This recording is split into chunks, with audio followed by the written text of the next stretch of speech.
We'll do Looking clap. Oh! Oh. No, we can't. I'll tap now and you sync it up at home behind. I'll clap you. Right, go on. 3, 2, 1. Oh, nah, never mind. It's alright, I'll be able to do it. So, right then, here we are again. Volume 2. Volume 2, episode 2. And we didn't give it a name in the first one, but... It will have a name. No, we're back with a name. We are named. We're named. Go on, John. Reveal it as soon as you came up with it. What goes on up here? It's a mess, really, but we thought mind over matter. Mind over matter. I think you've explained that really well there. So mind over matter basically meaning resisting physical urges, which is... We even Googled it. Which is kind of what we're all about really anyway. Is it something about willpower? Yeah, having the willpower. To overcome physical obstacles or something?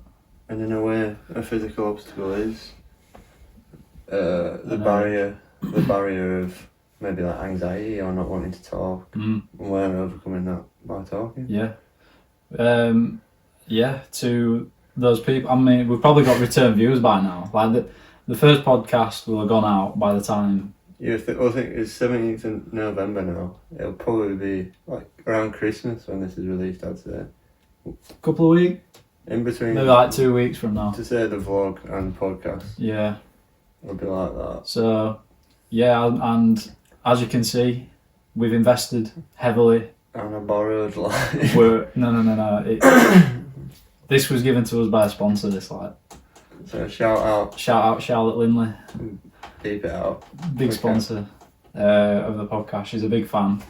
And she comments a lot as well. She comments a lot. On the vlogs. She fucking loves it. Oh, Jesus. That's his sister. Nah. So, in the first podcast, because obviously although we've invested in lighting, semi-invested in lighting, we haven't actually invested in an editor. So obviously we're still editing the videos. So after watching and editing the first podcast, you know, when you're watching yourself talk for like an hour back, I mean, you've probably noticed this when you've been editing like the road trip videos. It's like, I picked up loads of annoying tendencies of myself. Honestly, like I go like this all the time. I go, yeah. And I was watching it back and I was thinking about adding it to the actual edit, doing like a yeah counter, because it was probably in like the hundreds by the time we were finished. And we've both got like as proper mannerism. Obviously we've got mannerisms, but like, do you know what you say a lot? What? Almost like you go. It's almost like almost like this. Almost like. But I know something else I say frequently. Okay, I don't know. But yeah. Hell. But yeah, I mean, oh shit, we haven't turned this on. Oh, Wait, it's not gonna. Is it gonna fade? No, I think no, it'll just stay like that. Right. So, obviously, remembering Sunday's been and gone, so it's quite handy that that's the first flight that came on. Actually, when I touched it, that wasn't meant to happen. Shout out the vets. Shout out the vets, not the animal kind. You know what I mean? Another touch while we're both scratching his big beards. Yeah, probably look even more handsome as well in this light. Well, technically, it was the first day. We filmed it on the 1st of November, so it's technically a November podcast. Oh shit, yeah. We're almost like halfway through. Best believe it's not really going to get much more November than this for me. I trimmed mine up a bit. But you trim yours up? I don't know, because it's just a neck beard thing. Yeah, you end up with like a t-shirt. It was more of a thing, isn't it? My chest and neck meet sometimes. Yeah, that's kind of weird, that, isn't it? Like, why there? Why does your body need hair there? Mine. I mean, you probably can't tell, but mine goes down my neck. Yeah. But I ain't got any like chest hair yet. Still little man in that department. It's a weird thing. Isn't it? What actually is it? Well, then it's hair. Why do you get more of it when you get older then? Is it because you'd be out hunting more? I seem to think about that a lot more. Like a more of a primal approach to things. Like if I was this, what would I do different? Or like, I take a here and now experience and I think, why is it being like this? When, obviously, we're meant to live primarily. We're not meant to be cosy in bed and everything. We're not meant to be sat in a room with white light so talking shit. I think, like, this is an innate thing, a natural evolution where I've developed this thing. So why is it? So I think like to recovery in sports and stuff, like what I see, like if you went on a big hunt yesterday, and then say family just ate all the food, and you need a big hunt today, but you've got tired legs or you're not feeling it, that wouldn't stop you, would it? No, you're right. Whereas you might well, you'd probably be in worse condition than that as well.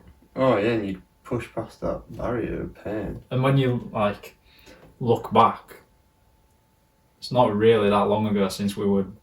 I'm obviously not me and you like out there scavenging for food, but it's not that long since. Well, like that's what life was for us. I saw something on TikTok in it where like the first ever photograph, or like the oldest ever photograph now, you know, like 1730. So think about 1730. That. Obviously things are old. 300 years. Obviously things are older than that, like way older than that we have. And that's paintings and stuff like that. Which goes even further. I don't know how old like the Mona Lisa is and stuff like that. Is that even old like that? That's not that old. You think? Let me have a Google. But that's interesting that you mentioned the Mona Lisa, because I was looking into the golden ratio the other day. Yeah. I can't remember if I mentioned it to you, but do you know what it is? Well, I'm gonna. It's what? 517. Oh, 1503. Oh, it's a paint. Oh, it's a painting though. It's not a picture. Yeah, that's what I was saying. So I was saying like, this ever photo. I mean, I did know that it was a painting. I didn't think it was a picture. I thought that you were saying it. So just covering my background. So like 250 years before that, we were just painting, and this guy's been remembered for 500 plus years. And going back to what I was just saying about the golden ratio, right? This painting fits the golden ratio. Face wise. Like the dimensions of it. Wow. Yeah. That's interesting. I'm not talking about it. Yeah, have a look at we're taking it to a new level here. We've got young Jamie. Young Jamie boy. Who is now just manually ran. Yeah, sorry. I'll leave you to do that now. We'll just carry on talking. Honestly, yeah. But so like basically golden ratio. I'm gonna butcher this again, man. I'm so bad at stuff like this because I don't have the actual hard facts to back it up. I can just give like a brief scratch over it. Give your one and I'll get it up. So, essentially, a ratio that's golden. Why? No. So, it's like everything in nature abides by this law. It's like a law. Oh, and have you ever seen, like snails? It's that, innit? It's 1 to like 1.6 technically, innit? You've just Googled that, but... No, we saw that in maths. I remember that. It's the window thing as well. It's usually 1 to 1.6. Whether that be in meters or whatever. It's like, all like, so it's like snails, shells, storms, storm eyes, flowers, loads of stuff abides by this law. And if you look at it, like if you whatever, swipe up of this podcast and look into it yourself, watch a YouTube video or Google or something like golden ratio in nature, it's basically explaining how maths is the language of the universe. And that makes me just think more like it's a simulation, because why would it be run by numbers? And why would we be doing this? Oh, shit. Ellie. Oh, no. A bit crazy reading that. But yeah, man. Waffle. Simulation theory, what? Waffle chat. When you bring up something like that, we've got to pursue that avenue, especially in this situation. Well, I feel like what I had to write down here almost suits that in terms of our journey in the life. So I've got like Ryan and Tom, us, as backgrounds, as early life, high school, how we met, how it continued and progressed. Well, how did we meet? I know how we met. Well, let's just take us as two specimens. probably destined to meet, but we were so far apart, being pretty much like opposite sides of like Horbury almost. Yeah, it's like the actual chances of being born are so tiny. And do you know the actual chance of us meeting, well, on like a level where we'd spend every day together at high school, was so slim because I'd originally applied for Horbury first, didn't get in because of catchment area, so I had to go to Cathedral, and then Did you go to Cathedral? No. Oh, you do? People dropped out, the catchment area gets bigger, and then I got accepted in. So I pushed for... You wanted to meet me. That's it. Well, you're fairly far away enough, aren't you? Are you in the first? I think I was just in it. No, so like a lot of the kids who went to my primary school, Ossett? it was majority Horbury and Ossett, pretty even split. And then you get the odd wrong one that would go to like Thornhill or something. I was just going to say something stupid about that. I was going to say drop a dislike if you thought from Thornhill. No, I'm just asking for it now. Fuck. It's really not that funny, it's just because it's awkward. Nobody's gonna understand. No. Oh, nah. I'm just joking. Thornhill's a nice place, man. You got like Charlotte's ice cream parlour and shit up there. You're getting skids about Thornhill. Massive. Like educating Yorkshire. That's why Thornhill's on my mind, because I've been second-hand watching educating Yorkshire. Yeah. Yeah, pretty even split. Like Horbury, Ossett. That was similar to mine. Yeah. But not Ossett. It was Cathedral. more. No, more. Oh, well, I mean, maybe it was like a bit like you said. It was like pretty even split between Kettlethorpe and Horbury. Mm. And then an odd person went to Cathedral. So I find that quite. Where's your primary school again? Whereabouts was it? In Alphabet Zoo, or where that was. Oh yeah. Like just under. See, that's weird though. So like, why? Imagine it as Epworth. That's Yeah. close enough. But why would less people go to Cathedral from there? Because it's well close. Yeah.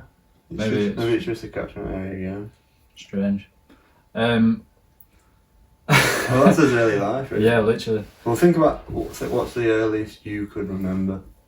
Jesus. I spoke about this on that reality show podcast. This is the hardest. This is the thing that I try and I give up so quickly because it's so unfathomable to like reach. It feels like you're literally reaching. I can do it quite. I don't know why, but I feel like just I don't know. I feel like I can remember. Not obviously, I can't remember everything, but I feel like the memories that I have were so distinct, and I actually don't think about them all the time, but I think about them probably more often than most people do. But like they say, your earliest memories that you can really recall are from around the age of like 3 or 4. So if I think back to I could probably pick when I was like 2. I remember I used to go to my grandparents' house because they lived in like a really nice like farm cottage, and I just remember like running around in the garden and doing shit and getting told off for putting too many sweeteners in my tea. Rather than sugar, we had like sweeteners, and I used to just click them like a little freak. What's like preschool before primary school? What's the age of that to? Like nursery. 3 or 4? Should know this. I think so. I think think it is. We leave high school at 11. If there's 5 years and it's 6, technically 5. So you get 3. Yeah, it's like years 3 and 4. You're in preschool, aren't you? I went to like a Christian New Life preschool. Right. That, what was that like? From what I can remember, it was just like a playground. You know, like a daycare center. Yeah, you That's just what went it and was though, wasn't it? Like dicked about. you spend 8 hours while your parents are at work. Did you kiss any girls in nursery? Nah, the things I remember is this guy going on a slide and the slide breaking when he was at the top. So like the ladders went and the slide Oh, and it just flattened. I remember that. I bet that was traumatising for that kid. Because when you think about how big them stars are, they're not big, but when you're only like 2 foot tall. Well, probably twice his size. So imagine like falling like 15 feet. This 15? Well, like us, we're like 16. I mean 6. Oh, you're saying equivalent size. Oh, fucking hell. I was like, why is a kid that size going on a 15 foot side? But I'm thinking, you always think like scarring memories, like your pathways, like your neuron pathways and stuff like that. So that's like scarred my brain, seeing somebody fall. That's probably like the first time I ever saw somebody in danger. Yeah, probably was. The stuff like, I remember, like walking through some hallways there, but it's literally a second or two. And then I remember a rough layout of it, like snapshots almost like looking at pictures. But that's also because it's probably reinforced from going back there later on. I remember like sitting down and listening to people tell stories in nursery. I remember and holding hands with. I used to hold hands with this girl. It's weird, that, isn't it? Yeah, it is a bit weird at that age. I don't know, man. Just weird, isn't it? I remember early years of primary school, like when you used to get like golden time and stuff. Like some madness. Did you have a traffic light system? Probably. So we had, I think you got like an hour of golden time on a Friday, and we had a traffic light system. So you wanted to stay on green because then you don't lose any minutes. I think it were on like a daily basis. But if you were naughty, you get put on yellow, and that were 2 minutes. And if you got put on red, I think it were 5 minutes or something like that off your time. And then there were always usual culprits who were always on red after every lesson, and they'd just sit out golden time the whole time. I think that's strange, isn't it, that though? Thinking about how that shaped those kids. Like, they almost didn't have a choice in that. Obviously, it's so like primal, isn't it? So young, yeah, primal, going back to that. Strange, isn't it, that? Well, when I think about like golden time, I remember stickers. It were almost like you'd earn stickers and you get to a certain like catchment where you've got like 12 stickers or something. Like that's you can use the DVD player or something like that. Or like, it would probably tape back then still, wasn't it? Definitely was. Yeah, I remember they used to wheel in a big TV at ours. And the filthy projectors where you'd put a piece of paper on the thing. Yeah. And it'd project. And it'd be like almost brown. Yeah. I remember learning a French Christmas carol on one of them. And I remember some of it still. I was just thinking then, like, when we did it, you could choose what it wasn't as complicated as that. I don't know how complicated yours was, but ours was just, you got X amount of time, and then at the end of the week, you'd choose what activity you wanted to do. So sometimes you'd have a choice of like football, and then there were like games room and chess and I think weird stuff like that. And it was just because I was addicted to playing console games from early. I don't know about you, but whenever the option were there to like go and play on the Nintendo Wii or something, it's definitely putting my name down on that. I remember somebody had like ADHD or something, and he were a bit rowdy at I nearly said recess then. What is it, like playtime, break? Recess is American then. Yeah, break. Yeah. On dinner, because dinner was a bit too long, so it was like, let's not let him. It wasn't like really like mental. I think obviously ADHD wise, it's something to do with obviously attention deficit. So his attention span wasn't good. So I think if he wouldn't. Well, anyway, he played on a PS2 and he got to invite one person to play with him at break time. But everybody used to get. I wasn't really friends with him. No. So I never got invited by him. Did that scare you? Well, I remember just getting annoyed at the people he used to take from footy teams. Like somebody would be on our footy team, and then teacher would come out and be like, Jason, thingy wants you to play on PS2 with him. He'd obviously go. Well, depends what you want to do, and then we'd lose a player. Oh shit, man. Big fair. Players. You got to learn early. Yeah. Like, so football wise then, you played for Fawns when you were younger, didn't you? Yeah, did you? What I can remember, it was Thorns first. No, I've just remembered. That's how we first met. Yeah. Not at school. Yeah, definitely. Did we talk about how we first met at school? No, I said we first met at school because I forgot that. No, we're still working through. So that's like as early primary school days. Yeah. But they're so cloudy, aren't they, when you think of it? I'm thinking like like literally a wee city where it's just like anonymous people, and you know the occasional face that you see there. That's what I'm looking at when I'm in my memory. At primary school? So there's like a background noise almost, and there's people there, but you can't really see them. They're like figures, because you obviously don't know the faces that well from my memory. Are you just talking about like when you were first there? Just my memories in primary school. Yeah. Like when I'm trying to look back at them. Not like looking back and knowing who these people are now. Yeah, just like when you were first there. So say I'm imagining playing footy in primary school. It's like other people will obviously be playing as well. Like not on the football pitch. I don't know. Yeah. It's like I remember. I don't know why, but I've just thought about in the boys' toilets in primary school. Yeah, there was this. Oh no! I know some awful stories about. I don't know if anyone from my primary school will be watching this video, but if anyone from my primary school is, you will definitely know what I'm talking about, because basically in boys' toilets there was I don't know who did it, when they did it, why they did it, or even how they fucking did it. But basically, yeah, on the roof. So imagine those roofs, you know, where it's like just a square and you can like push up and get behind it. Well, basically, someone had wiped. Yeah, big dirty piece of shit, right? Pissed on this tissue, lenged it up to the roof. And it stuck there for years, I swear. I swear it was on the roof for years. What, on the tiles? I stuck to the roof for years. But it was without the tile? Like, it was just straight roof? No. It was stuck to the, like, square, like, section of the People thing. used to do it. And, not that, but they just wet paper towels. Yeah. But then that was, like, next level. And I was thinking then, that just made me, when I was thinking about the toilet. Did you ever like hurt yourself in primary school? Did you ever break an arm or like, I remember have a bad injury? The wet paper towel things, definitely. Like on a little graze, wet paper towel. Did you ever like actually badly hurt yourself when you were younger? Or? No, not young. No. I remember getting scratched badly by this girl we were playing Bulldog. I'd outpaced around her, but she'd come to grab me. She's got her right hand on my neck, and she's proper scratching. And I remember. Why did she do that? Well, she was obviously trying to get me, but she had a long. Like playing Tig or something. Playing Bulldog. Oh, Bulldog. Fuck.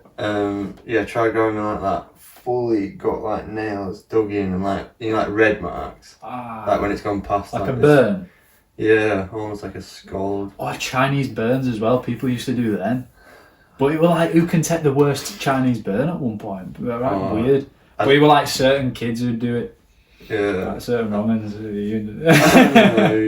But I don't know if you went to yours. I was just thinking, like, early memories from primary school. We used to be able to bring toys in at break time and stuff. And I had this. Did you ever watch Danger Mouse? I don't know who it is though. Yeah, you know the man. So I had this little figurine, Danger Mouse, and I was running with him in my hand in playground, dropped him, kicked it, and there was like this big black, for some reason, there was like a tiny little square corner of the playground that was cut off. It was like a little, I don't know how to describe it, other than literally just that, like a square bit that you weren't allowed to go in, and there was this big black metal fence with big spikes above it, and there was just enough room underneath for me to kick my Danger Mouse underneath it, right? And so I like clinging onto this fence. I could see his face like right at the back, and there's like, it's like a graveyard of old toys that kids have lost, and like old balls and shit. And I swear it was like the year that I left primary school that they got rid of that fence, but we were only allowed to take toys in for a certain like couple of years. Probably before my year started at school, there were no problems with it. But then in our year, there was a particular naughty boy who they were playing with toy cars, you know, like Hot Wheels, and he dashed a toy Hot Wheel at another lad's face, chipped half of his tooth off, and like when you're growing up, chip your tooth. Like it Well, probably. now, man. That'd probably make Oh your yeah, eyes water now. but like he just lost his baby teeth.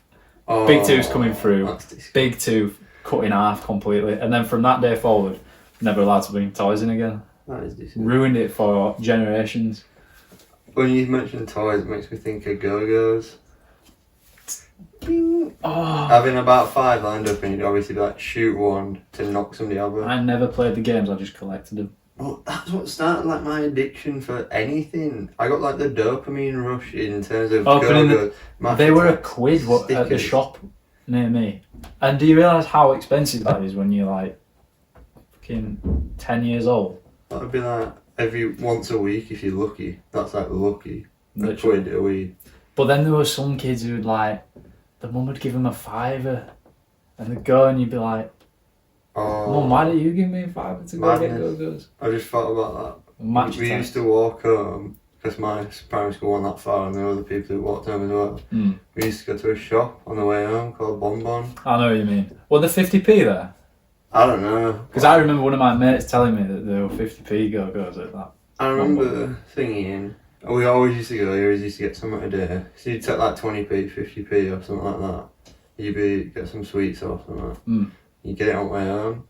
And then I know for a fact somebody used to steal. So I thought, Wasn't it someone you knew? yeah, and I think they were telling us to do it as well. So we started trying it, but we did it like in a pretty smart way. We obviously bought things as well as taking things. So you look that shopkeeper in the eye as a young boy and just know that you'd stolen from him. It's a peer pressure. That's how I Is put that it why down. is that why you're crumbling? But then my supposed comrade went home and told his mum. No wonder with a name like that. Went home, told his mum. His mum told. Was my- it Conrad? No. Oh no, he didn't go to your school, did he? It were Ken. Shut up. It were Ken. Ken, I've told you this. Have you? Ken told his mum. His mum rang my mum to let my mum know. Why did he tell us? I don't know. They wanted some like brownie points or something like. Hey mum, you seen this? Seen today's haul? Well, no, obviously Kane wasn't doing it, but he was just grassing me for no reason. Oh, he wasn't doing it? Yeah. I thought that you meant that I don't think he was doing it with you. I don't think he was. He might have been doing it. That'd be the worst, so if he was doing it, he grasped. Well, he might have got caught and grassed on me to like try to save himself. So I got done in by my mum about it. Wasn't no bad. Enough to remember that. Yeah, Clearly, it wasn't the impact of it or anything. It was that probably the first ever time I felt, that sinking feeling. Like guilt. That's sick. it was Like, a bit- what have I done? I remember she was like, "Oh, Ryan." I'm like, "Yeah." And I like sat on landing or something, and she was like, "Oh, she said something about like having enough money to buy sweets and stuff like that, and she was like, "Oh, we're not poor or anything. We can get sweets and stuff like Oh this." And man. I remember just being like, "Oof." She knows that I'm like stealing, and then she thinks that she thinks that I'm doing it for like because I've got no money, but I'm just monopolising it. You were making bank. No, we didn't get to that until like high school. I had a little dabble with. Like, I had a selling dabble that. with selling in high school. Yeah, we used to go Only farm sweets. foods. Yeah. Only sweets. We used to go to farm foods, buy huge packs of stuff, sell them, emerge, drink. Me and Lawrence went into a bit of a partnership with it for a little while, and then we started getting aggy over splitting the money. Well, no, we weren't getting aggy. It just got complicated. They were buying the product. So like sometimes he'd have more money to bring, and sometimes I'd have more money, and it just got complicated. So we just ditched it. But there was that kid who, That proper rich kid. yeah, he got like Theopaphitis or something like that. One at Dragon's Den lot gave him a job because he made He loads of went money on selling. Dr. Phil, didn't he? As well. I don't know. I didn't see that. I know he went on that, and you Oh. were talking about it in a proper English lad. Mad. But yeah, primary school, man. I was just thinking then, talking about stealing and talking about Go-Go's.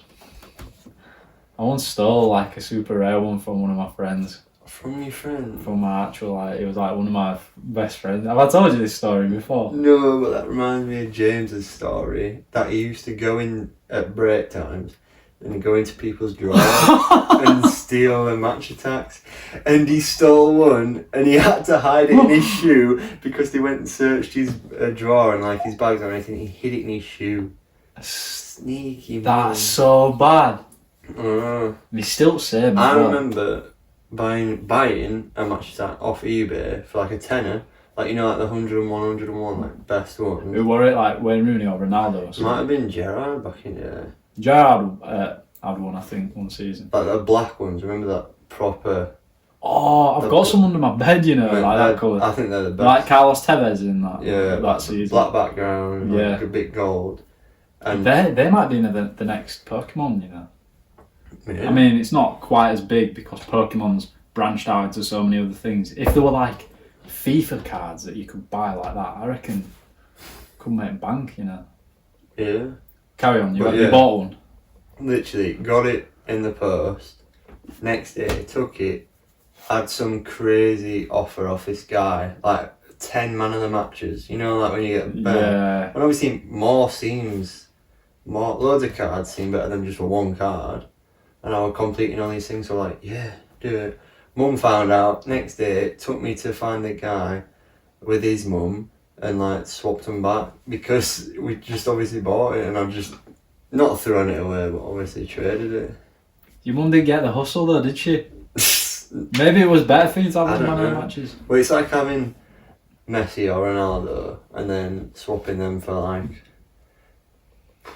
I don't know, like you Bale, Son, Kane, not quite up there, but a load more of them. There's a big claim. No, I'm joking. There's a different level in it. No, but so when I stole this go-go, right? So we used to have we were quite a big group of us. We were friends in primary school. There was like probably 4 or 5, and we used to have like sleepovers at each other's houses, like every couple of weekends, kind of thing. And we'd always like bring 2 Xboxes, set up another TV in the room, and smash like Halo and Call of Duty all night, and proper nerdy little primary school stuff. And when we were big on the Go-Go's, we were once at one of my mates' houses, and we had like all Go-Go's right on the floor, but everyone had a little pile, and like everyone went to like get some food or something, and I was messing about in the room, and I saw. Do you remember B-Boy? No. I'll pull up a picture of B-Boy when I'm editing this. B-Boy. Super rare B-Boy. I'm sure it was called B-Boy. Anyway, saw him in my mate's pile. Clearly, he meant more to me than my friendship at the time. Yeah. So I took him and I hid him behind the sofa. Yeah. And sorry, I'm just looking at these Go-Go's here. This one? No, that was Fist, wasn't it? Sure, man. I don't remember it.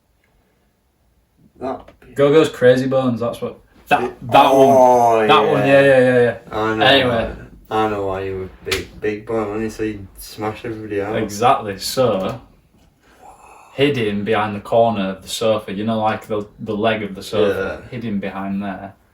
Come back in after eating. Everyone's like, I can't believe I did this. You know, I actually feel bad. You're plotting, like it's proper plotted. Hustle, like. And so there's a good moral to this story. Anyway, I'll hurry up and tell it. So everyone came back and they're like, "Oh my god, where's it gone?" Like proper. It was like his only super rare as well. The worst bit about that is you having to pretend like you care and like. And I was like, I've checked behind the sofa.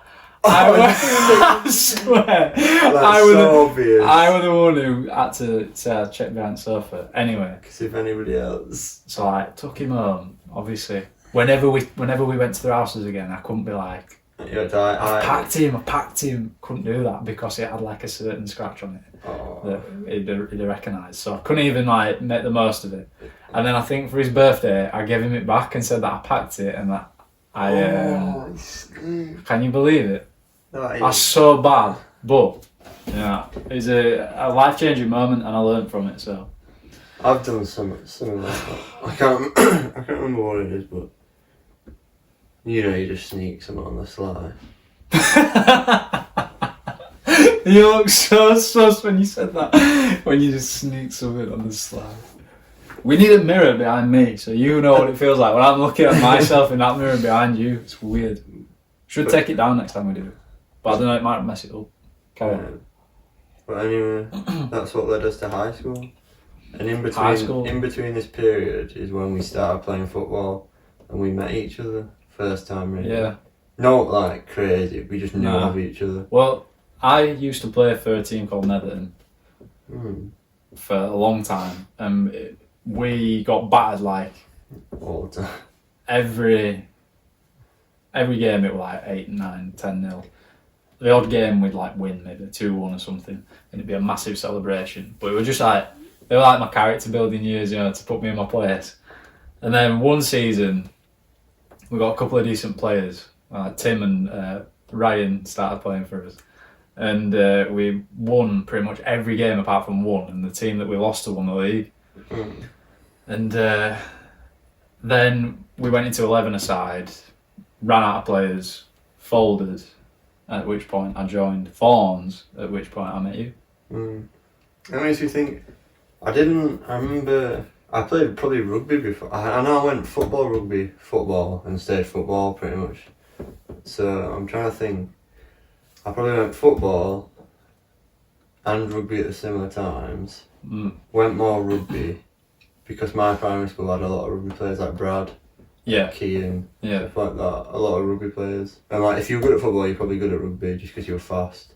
And that's what it was. At that age, it's more so just the physical aspect. Obviously, people got the genetics when they got big dads and brothers and that. But I'm trying to think, like, you know, like 6-a-side, like games where you play tiny nets. Yeah. And then like that's that season when we nearly won that league. We were that big.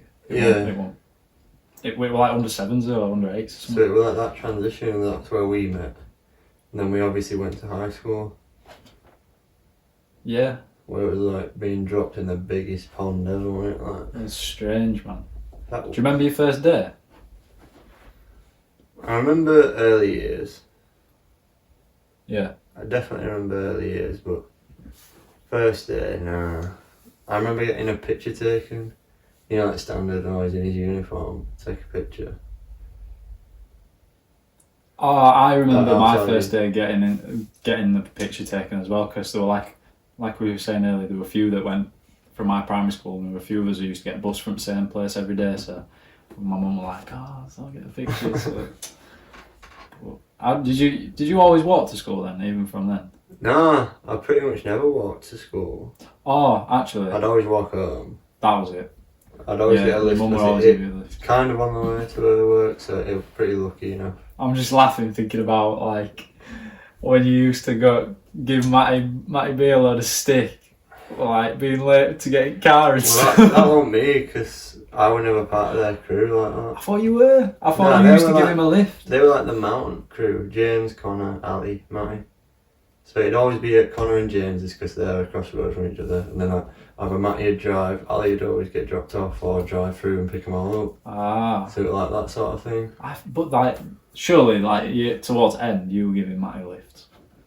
I'm sure you were, because you literally live around the corner from each other. Yeah, we just never had that like relationship. Fair enough. Just because it was like primary school routes and that's how Yeah, everything no, goes. that's fair enough. But early high school were It was scary. weird, man. Like walking around. Scary. For someone who I think that I've probably overcome a lot of my like social anxieties, back then it was like terrorising. Mm. And that might be different for you, because I know you were like one of the popular people. That's a weird thing to say though, isn't it, when you say popular people? But you are. But I would just like, I'm gonna sound like a right twat here, but like our head boy in primary school, which was, it was like, Well, you've got all the milestones of it. You've got like semi-Facebook fame, meeting people. don't say that. You know it's true. Yeah, but if not anybody goes Facebook back- fame though, bro. It was like, I was never like one of them. No, but like you got like I- 600 likes and stuff like that. I didn't. You did I in that did fake not. Supreme jumper. I know Nah, it you was got. like 300. Oh, come on. Yeah, but that's still Oh, it might have mac been off. But it's funny how we're like talking about this because at the time it was everything. It was a big thing. It's got to be min 100 likes, and then it's like whatever. Exactly. And I remember that. But that's so sick, innit? That we've been brought up through that. And we were technically the first generation, definitely. In terms of teen years, meeting the new age of social media, Instagram starting, Facebook starting end of primary school, we were the first generation. I don't think we're quite Gen Z, are we? No. I think we're like X or Y. I don't know what that means, if I'm honest with you. Gen Z is like the 14, 15-year-olds growing up now with it. Oh, is it? I think that's what I think it's Z because it's like 2000, you know, Z. Oh, so technically I'm Gen Z because I'm 2000. But barely. Yeah. But anyway, back to Facebook famous Tom. No, man. Facebook fame was like... Well, to be fair, I got big praise early years in my high school career.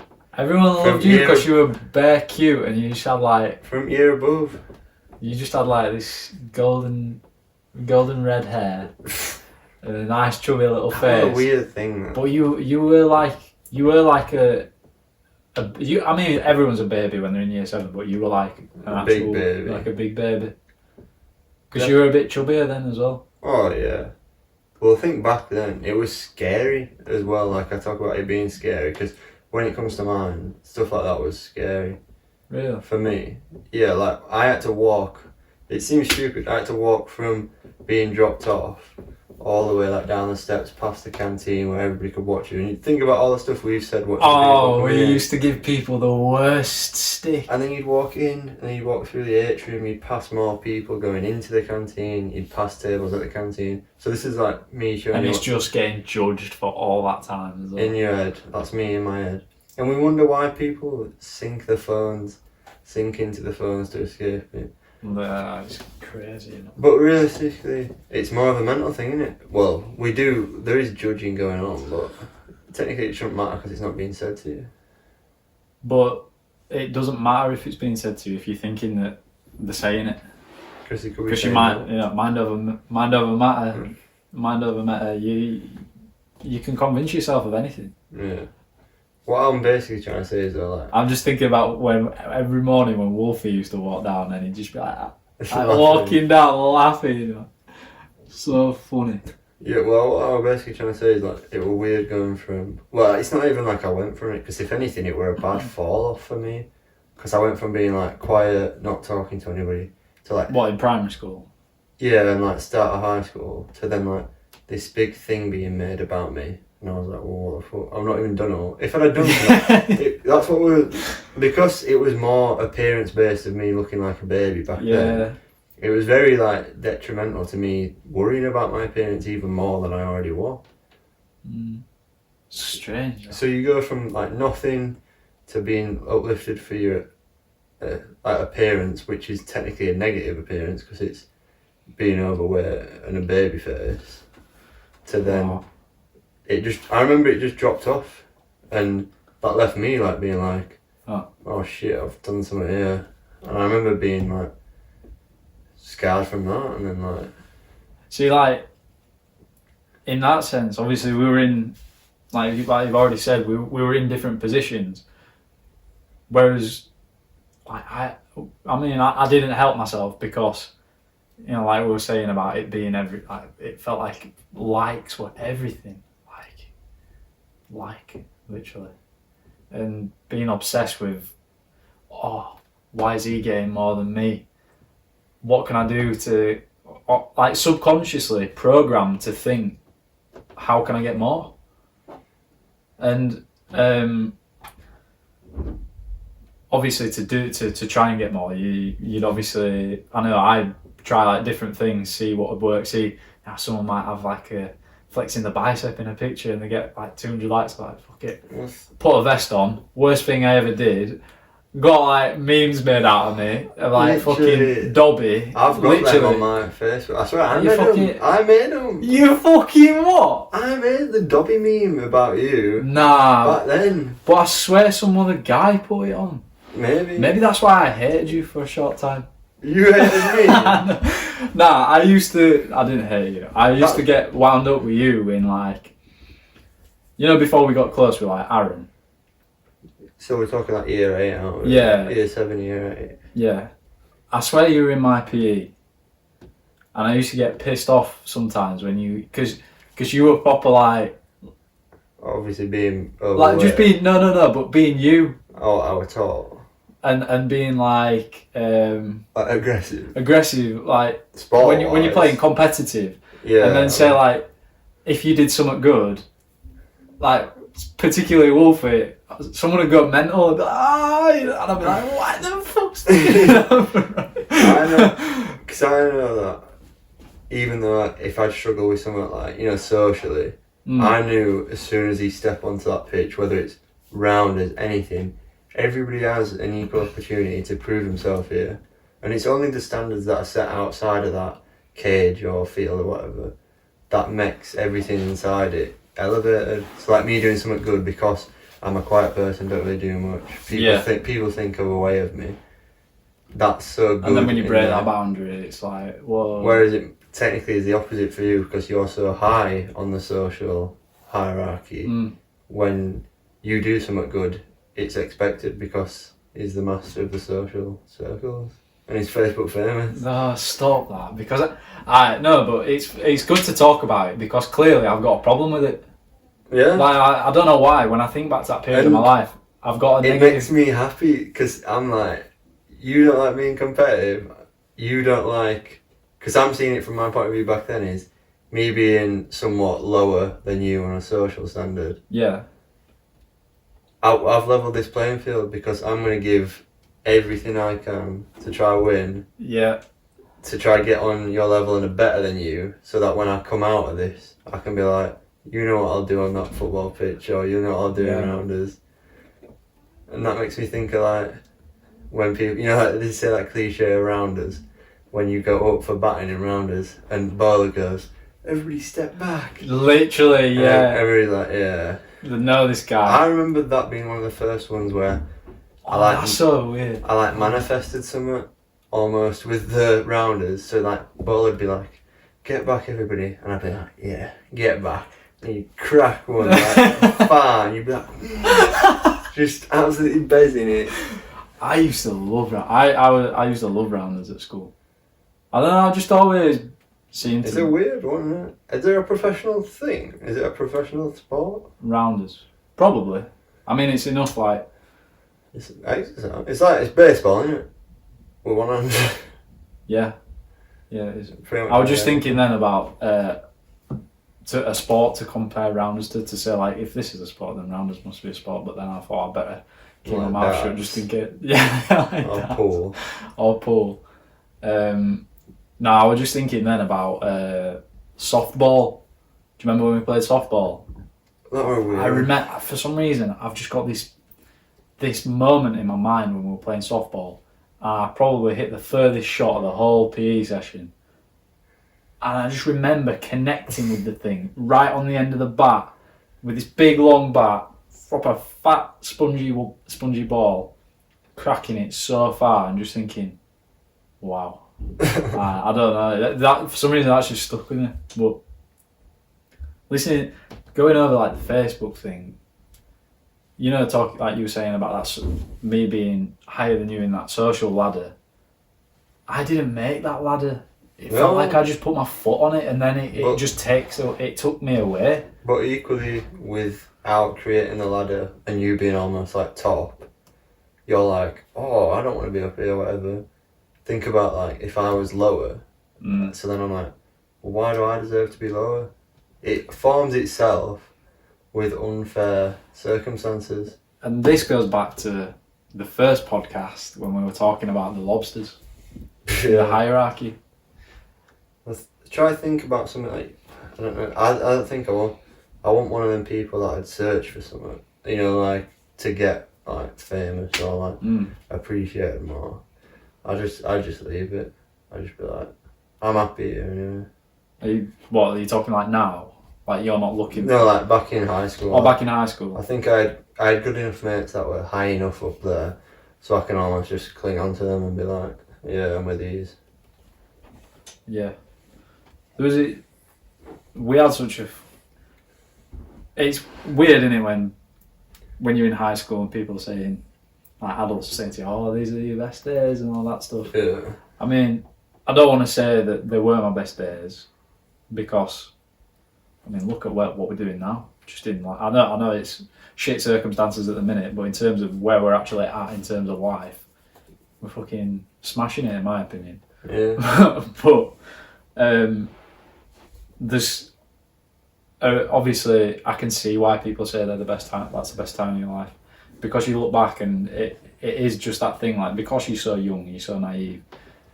You don't have a care. You don't think about those things that you think about now. It's like a blessing and a curse, isn't it? All this knowledge about. You're so brain dead though. Yeah. In a way. Squishy little brain that's just soaking up when it can. Yeah, I think you are so brain dead. You just follow the same routine every day, and you don't really care until maybe the last 6 months, which is like where. But then everything feels so paramount because of that, because you have no concept of what actually matters. It's actually strange thinking about your, like, how competitive you are, because you just always have been. From that, you know, like I was giving that example, like that first time when, say, I got annoyed at you in PE for being competitive and getting people gassed up, to us then obviously becoming really close friends and like playing FIFA against each other and shit like that, and then to being in the same classes together, because I think, were you in like lower sets at school and then you like work your way up? Yeah. I definitely had that, like, almost like grinding. I definitely had some competitiveness to my education. Oh, 100%. Like, what I was just about to say was coming into GCSEs. I worked my way from at least, I think it was second set, it wasn't that bad. No. So I just like tried to stand out, but I didn't, if anything. I just gave what I could at the time. So I went from being in second set of everything to first set, except from English. That's the only thing I wanted. And that's what we spoke about in the first podcast. You said you didn't like it. No, I think it's strange, isn't it? Because it was clearly it shows. It was very hard. Does that prove we were right in what we said in the first podcast? How you can't be good at something if you don't like it? Maybe. I don't know. Maybe it just. I think we probably covered that in the first one. It just came, like, I'll go over it again. I just think it's almost like the competitiveness with sport. You've got a goal, do it, and you'll score. Whereas English is like no other sport really. It's like dancing. It's like the shit sports. Like, not in terms of dancing being shit, just the. I don't get what you're saying. I'm just laughing. Like diving. Diving is such a technical sport, but it's so opinionated. Yeah. Like, you're giving something a 10, where somebody else gives it something different, but yet the dive still, they run it in the pool. What else do you want him to do? Or like It's singing. Yeah, definitely singing. Because you've got people like, I mean, I'm saying Chris Martin. Do you know Chris Martin from Coldplay? No. So he's a lead singer of Coldplay, Mm. and obviously he's got a fucking good voice, but in terms of like singing standards and how many records have sold, I know, like, my mum for one says like, oh, he's not got a great voice. Yeah. But it works. But it works. So it's like, that's like English in terms of it's open to interpretation. Yeah, and I think I worked my way into thinking, right, something's got to give here. So I eventually pushed myself into a mould where I knew what to write. And I think I said it in the last one, you almost have a equation in a sentence. It's like this plus this equals a functioning sentence that describes something. But without you in like science and maths, I don't think I'd have got the grades I got. I think that's the same. I think I knew, even though this is quite an egotistical thing to say, I think I knew I was in between you and Lawrence. Yeah. Because I think you were quite heavily distracted. Oh, you had the base there and the obviously knowledge, and you could work when you wanted to. But I think you were more heavily distracted by like Orchid and stuff like that and doing other things. Yeah. Whereas I was, so it's almost like I was very distracted thinking back to it, like. Yeah. Not just at school, but like at home as well. What? Was that me? Yeah. Right? Are you sure it was my leg? Probably me. But what I was trying... Oh, you getting distracted? I'm getting distracted. I actually do though, because my mind goes off in all sorts of different directions. But what I'm trying to say is, I knew you had something hindering you, so I was almost like a bloody lion jumping on an injured gazelle, being like, I'm having this guy, I'm gonna beat this guy because I know he's hindering himself, which is kind of a bad thing because if it was this position now, I'd obviously be like, Tom, wake more up. Constructive than like you've got the ability to do it. Just stop distracting yourself. Whereas I knew Lawrence were a lot probably better than us, like foundationally smarter. Yeah. And he also had like the focus and interest. So I knew he was somebody to aim for as a bar, but I always knew you had the ability to push me to keep going. Because if I drop below you, then technically in my head, I've dropped below my standard, which is between you two. That's proper interesting, man. Like we had such a funny time. Like thinking back to those science lessons, how did I'm saying we like? I remember. How did we pass? I remember a handful of lessons. I remember, and now I think about science. I wish I'd have paid more attention. It's so common sense, like based, in a sense. I think science is like, what bloody 16-year-old knows the chemical formula for butane? You remember we getting learned like butane? We were just making propane. Stupid butane and just saying stupid accents to say words because we couldn't be asked learning it. And what's mad is before I got pushed into set above, I had like the strictest teacher in Mr. Stringer, so I'd learnt before like some guy can be a proper bastard, proper Geordie man, and like give it you. Like I remember Lee went on his phone once. His phone went off in a test. He just went mental on him, and I was like, oh, it's just to turn your phone off or give me your phone. He went absolutely berserk on him, like, and I was like, freaking hell, no messing about in this class. Whereas there was a difference in our class because we could get away with anything. But we just did. We had so many fucking teachers, and in fairness, maybe if we had that type of teacher who we had the respect for, we wouldn't have been in that situation. But in my set, it was almost like the school thought, these kids, top set science, we can give them a teacher who's pretty chilled out because they're not going to be a problem. Little did they expect that me, you, Squawkhead and Lawrence were going to be having to be separated in four corners of the classroom for talking shit and playing 8-ball pool against each other through lessons. Well, ironically, it always evened itself out because a few people got kicked from our sets. I obviously got moved up, so it almost evens itself out, which is like fair enough to the school system. True. It works. Clearly. But that being said, doesn't excuse teachers of losing all of the coursework, does it? Is that what happened? That's what Fakey Boy did, didn't he? Lost all his coursework. Is that why we had to redo it every morning? Yeah. Is that why? Yeah. I thought He we were lost just it all. behind. Nah, man, he fucking lost it, the clown. Jesus. Then did you get fired? I don't know. If you watching at this point, leave a comment, say Mr. Fake is a batty man. I mean, you all know Mr. Fake, don't you? Yeah, oh yeah, everyone knows Mr. Fake. So you should be happy enough to call it that. Losing your coursework though, that's inexcusable, if you ask me. It was so weird thinking back to it. Seriously though, like if I actually had a conversation with that guy now, I would probably apologise for being such a prick at school.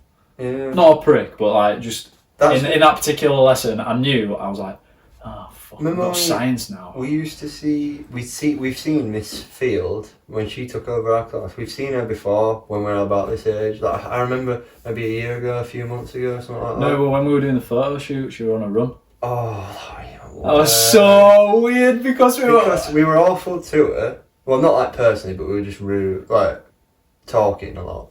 She was there to pick up the pieces for something that we hadn't dropped, and we were annoyed at that. So we used to talk a lot and take it out on her a bit. Yeah, we were never personal with any teachers because that's like when it goes too far. Isn't it? Exactly. But we got that when we saw it. Why I reacted badly when you said that is because I feel such second-hand embarrassment for my past self. Where she literally sees his faces and thinks, idiot from school. And she'll only remember that. She won't remember we're in the top set. She won't remember. She might have that thing in her brain going, there were idiots at school, but there might not be now. But that voice ain't loud enough to drown out the one from experience. You've got to think circumstances as well. In a bloody dingy tunnel, taking pictures next to the graffiti. Oh God, I just melted then thinking about it. But they're sick pictures. Yeah. But that makes you think of like those other meetings other than school when we used to see each other. Obviously, back to like the Facebooky fame thing, is like we had connections outside of school. We used to meet a lot of people. Yeah. We almost had. We probably met a lot of people together outside of school. Yeah, we almost had our friendship that went outside of our friendship and then met back up again through other people. A lot of the time. It used to be going to Wakey, going wherever, on Just buses, constantly. Buying vape pens from big mans and lighters and running around ridings and just doing stupid shit. Going to that remember that old Mackey's where it used to go upstairs? Yeah. It's not there now. I had so many like encounters in that McDonald's. You'd just walk in and you'd see someone you knew and just chill with them for the rest of the day. Yeah, or you'd literally you'd tell them meet you there, you'd wait there for 3 hours, meet them, go somewhere else for an hour, come back to Mackey's and just sit in there. Looking back, we've just been a product of the system. Well, and now I feel like, well, obviously everyone is, but do you not feel like what meta is like breaking out of that rhythm a little bit? I think, yeah, it may be quite naive to say we break out or something, because that's almost saying that we've had enough power to push out. It's more like you've got a third person visual now, if you know what I mean. So you've gone from, right, like we talked about, we're on this path, on this sled almost. Instead of just being like, whoa, what's going on around us? Like everything around us affects us. We've sucked ourselves out of there. We can see ourselves. We can see his position. We can understand what's going on. And it's so like fundamental almost that we're a bit naive still to it. But we've seen it and we're like, oh my God, we've escaped. We don't realise we're on like such a bigger like viewing point. That's it. We're just viewing ourselves going. It doesn't make sense. That's it.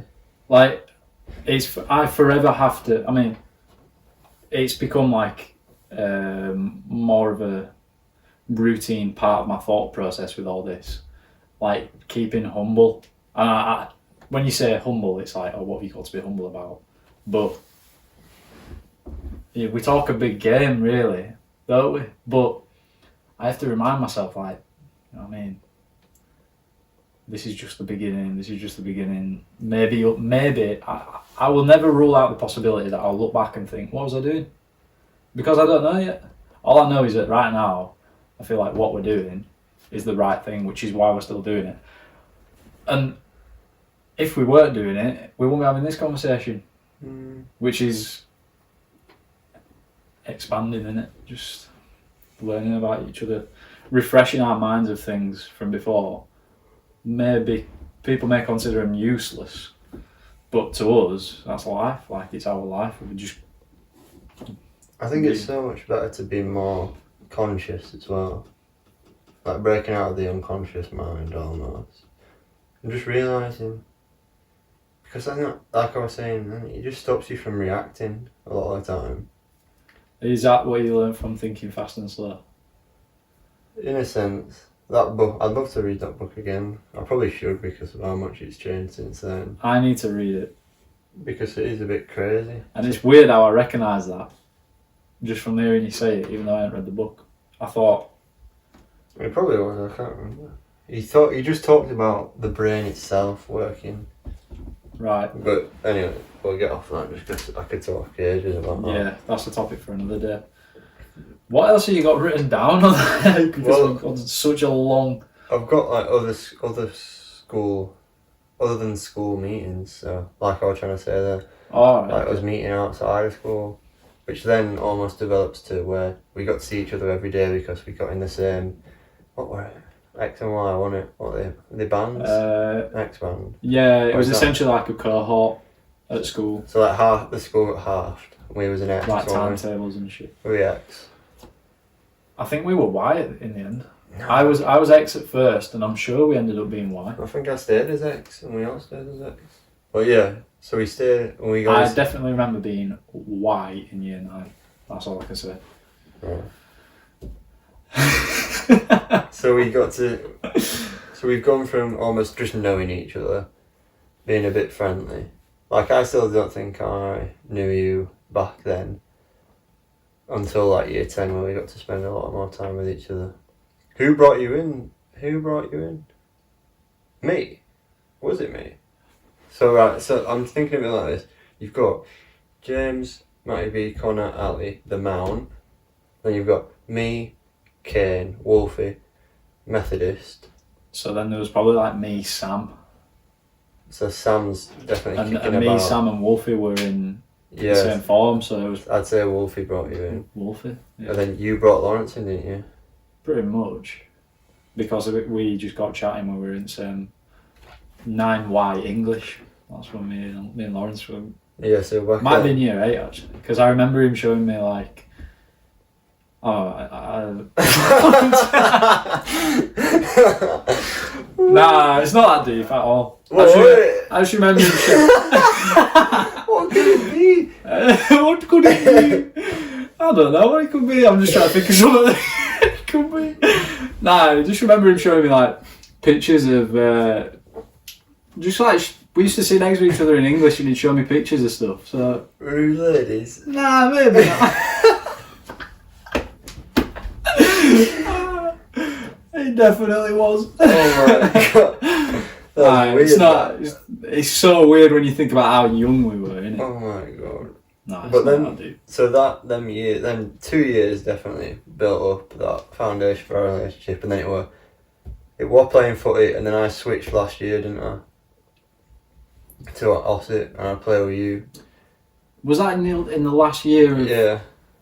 Were you only with us for a season? I was for start of that season. Next season, I switched to goalie.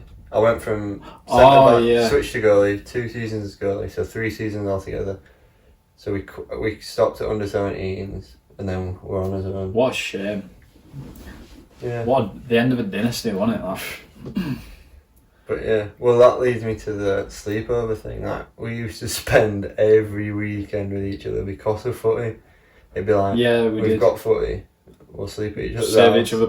Save picking each other up. So that, I suppose that, like, it's sport that's brought us to be where we are now. Mm-hmm. That competitive aspect, like, clearly it twigs with me and it twigs with you. So it's just worked. Well, that's what I feel like.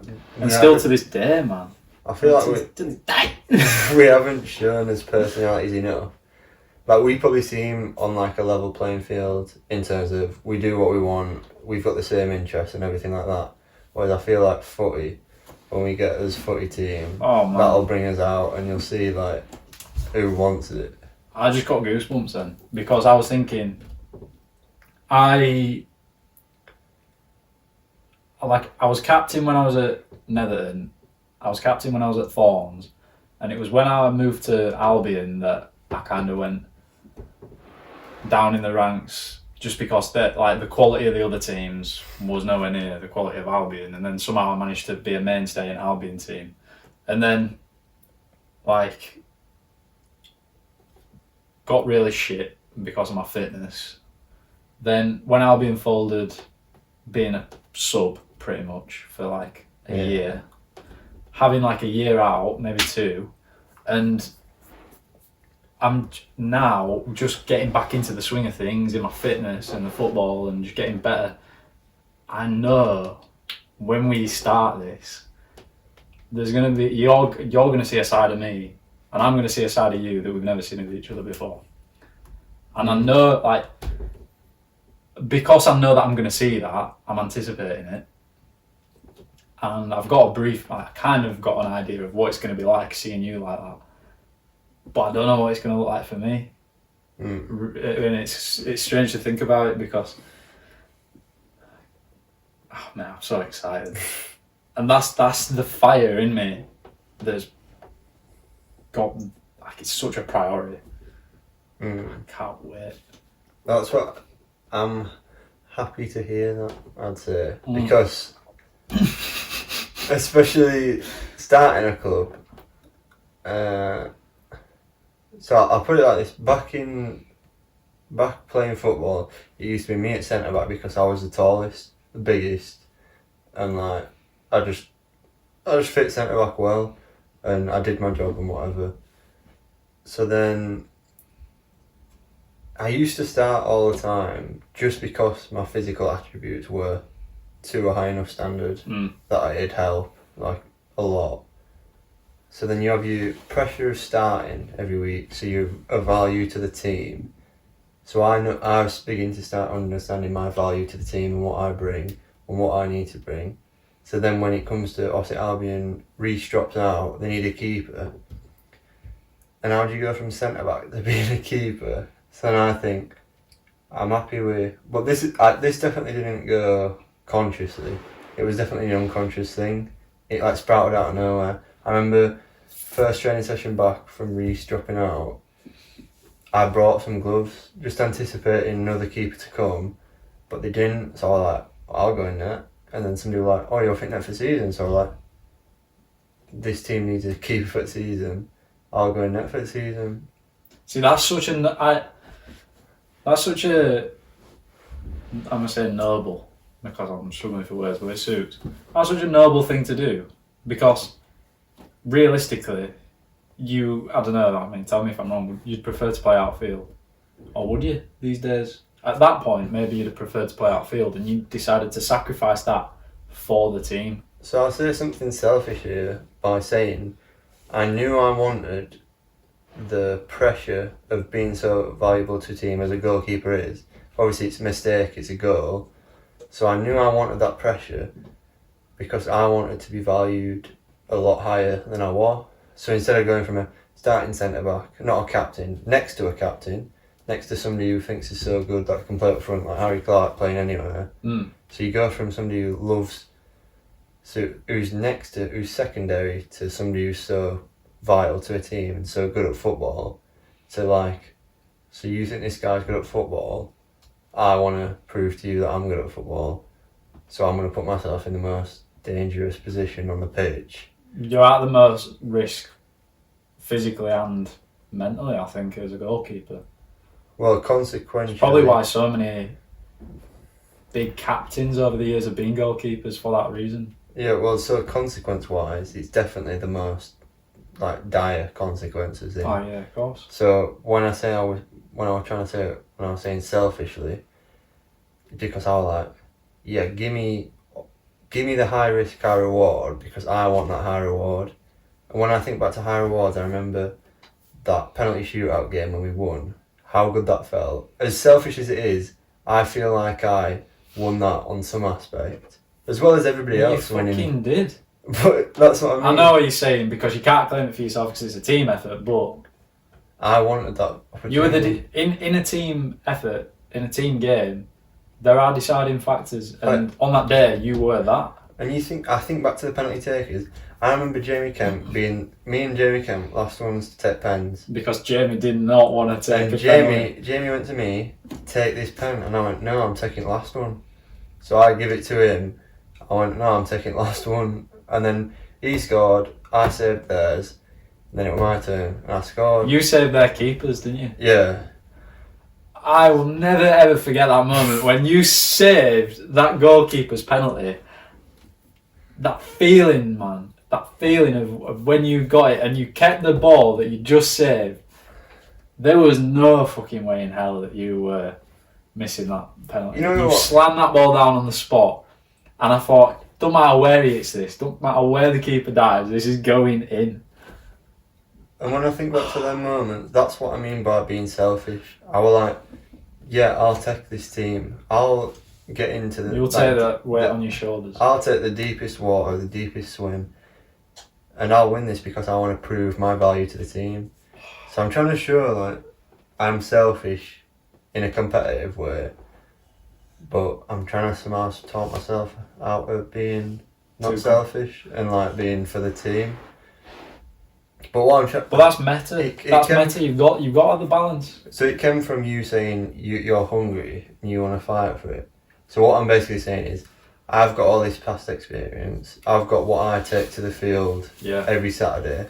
And I know for a fact, for the past maybe 2 or 3 years, with Dynamos and stuff, I've been wanting a more professional setup just because I want to be taken seriously. Because I know that I bring a value to the team, like I'm saying, and it should be respected. And you're bringing this. It should be the value of... So the value that I'm bringing should be represented in a way, and that is in a better team. Not saying that Dynamos are bad, but in terms of the competing. So like by people turning up pissed and whatever on some Saturdays, I took that as disrespect. I took that as... And you're a member of the team. So you're gonna put... So look, it's like me going up dunk tank or something, and my team has to... So right, the thing where you throw the balls in it. So I'm basically saying I'm on the line here because I'm literally on the line of the goal. Yeah. And you're turning up half drunk, hungover, and you're putting my stake at the line because if I concede 8, that in... Look at what this right wing has done, who's drunk and he's not tracked back and he's let that left wing go. It's the keeper's letting 8, the defence is letting 8, because that's what it comes down to. So what I'm saying is that there's so much value on my position when I turn up that it needs to be respected more, and it should be in a better team, in a respectful team. And we're going to have that. Yeah, definitely. I see a different side to you when we talk about stuff like this. I know I was talking about that other side that we're going to see when we actually started, but even just like now, you sat up. You sat up and you started just think when we're giving these team talks. Man. But then back to you with your fighter thing, I want to hear that fire in you, because when you're on the pitch, you're a bit passive. Like when me and Connor were watching you, and I mean passive in terms of the fire as well. I know you want to do well. Obviously, anybody who steps on the pitch wants to do well, but it's that boundary between wanting to do well and doing everything you can to do well. So it'd be stuff like putting in that hard tackle on that big guy that went midfield that time that we watched you. Just putting it in because he's putting it in on you because he's trying to show his passion more and put his weight around. So you go through him and show you that you're ready for fight as well. That's it, mate. I know where I go wrong when I'm on a football pitch, and that's why I almost not need this team to happen, but I need this team to happen for the best side of me to come out as a player. You know, like talking about playing for the badge and everything, playing for your teammates. The pressure that will be on us to perform when I'm going to stop saying if, when we start this, like the pressure that's going to be on us as founders will be bigger. And at which point I will have no option but to make that step up, which I'm already trying to do anyway. And I suppose if I was to, I can't even make excuses other than like just being a bit of a pussy at times, because I think I'm too nice. Yeah, that's what I was trying to say. But that being said, that's because again, I'm almost not fighting for anything. Not right now anyway. But I know I will be, so then that different side of me will come out. I mean, I'm already more vocal on a football pitch, I think, than I am in a general setting. I don't know. What do you think? Yeah. I suppose you probably don't judge it like that. You probably don't think about it much. Well, I'm definitely more vocal on a football pitch. Yeah. In terms of like volume and amount of speaking. 100%. But yeah, I can't wait for it because it's just something serious. Like watching like the rising ballers today. You watch that Melvin one. He just signed for Harrogate Town. 25. But one thing He's is, got his pro contract. Don's 2014, 2019 up there, 2020, 2021 dominating, like literally dominating that league. So 5 years, and you're talking Melvin Minton, which is that keeper. I'm not sure how old Big G's and stuff like this, but 5 years. So 2020, 2025 will be old enough where we've. Then think about we're not like Connor, or like a Kane or a Wolf. Definitely not, obviously Wolfie. No, obviously not. Because we've not had a high enough stakes in a match consistently.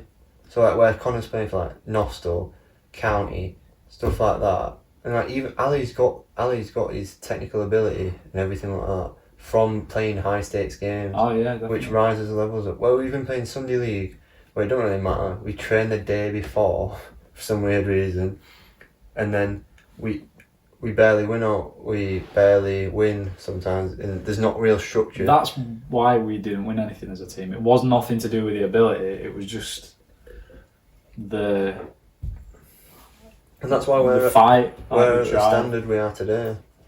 Obviously quite poor in a sense. We are standard Sunday League players, but we're not gonna be. No. I mean, we're already making the efforts, putting in the grind 5 years to get there, to try and get better. Like we're playing catch up. Say we play in a league with 11 teams, which is pretty likely, around like Wakefield and whatever. Small leagues, 20 teams, over 20 games. Yeah, 20 games. Sorry, over 5 years, 100 games, 90 minutes of football, 900 minutes of not 9,000 minutes of football. How many hours is that? 1,500? 60? Wow, this light's blinding me. 150 hours? Nah, more than. Yeah. Just some 100 hours is 600 minutes. 9,000. I can't believe we're doing this. He's actually doing it. It is 1.5. It don't matter. It don't matter. Forget about it. Across the year. Oh, it's like 150. Yeah, there you go. 150 hours. You were right. Of football. Back yourself. But then you've got like cup games, training, and everything like that. And you say you've got to spend. Don't they say you've got to spend 1,000 hours at something to become a master? 10,000.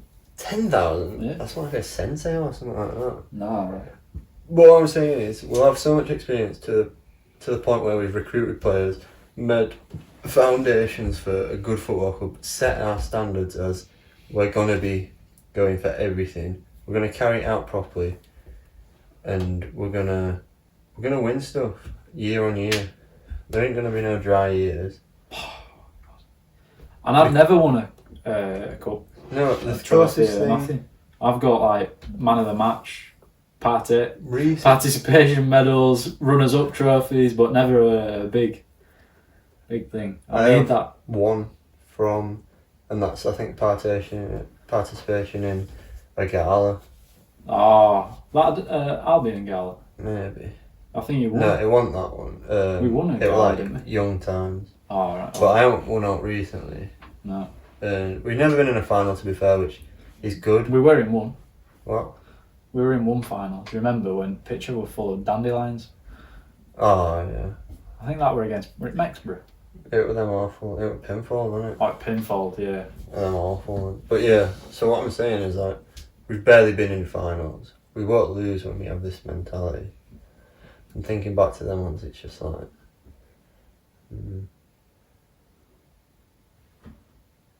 What? I don't know. I was just thinking, like, I wasn't conscious then. Going back to, like, being conscious. Yeah. I just turned up and played football. If we'd have won, we'd have won. If we didn't, we didn't. We've got so much to do. There's so much for us to do, man. Like, we could sit there and complain about being bored with everything that's going on at the minute, but... And best believe, I fucking have. Like, I've complained so much about everything that's going on. But, that being said, there's so much to come out of this, and I know that when grassroots returns properly and we get this shit going, it's only going to get better. I think it's probably a good time to wrap it up. It's good because it wraps it up from us being brought up to meeting to now full circle at having his own football team to keep us together forever. That's so cute. Yeah, that's it. Yeah, man. I think that's good. Sick. So yeah, meta shit. Catch us on next one. Yeah. Watch the vlogs as well. We'll link some vlog videos or something. Watch the other podcasts if you haven't. Yeah. Check us out, social medias. It's probably not going to be as good quality on the original podcast as this one, but No. that being said, it's still good. Learn a lot about the meta anyway. Any sponsors as well, feel free to Yeah, get in man. touch. I'm thinking about us sponsoring people as well. So anybody wanting sponsorship, just get in touch, because there's enough people. There's not many people that watch, but there's enough people to watch to the point where, who knows? Yeah. Might be something in it play. Yeah. Yeah, nice one. Shit. Yeah. Oh.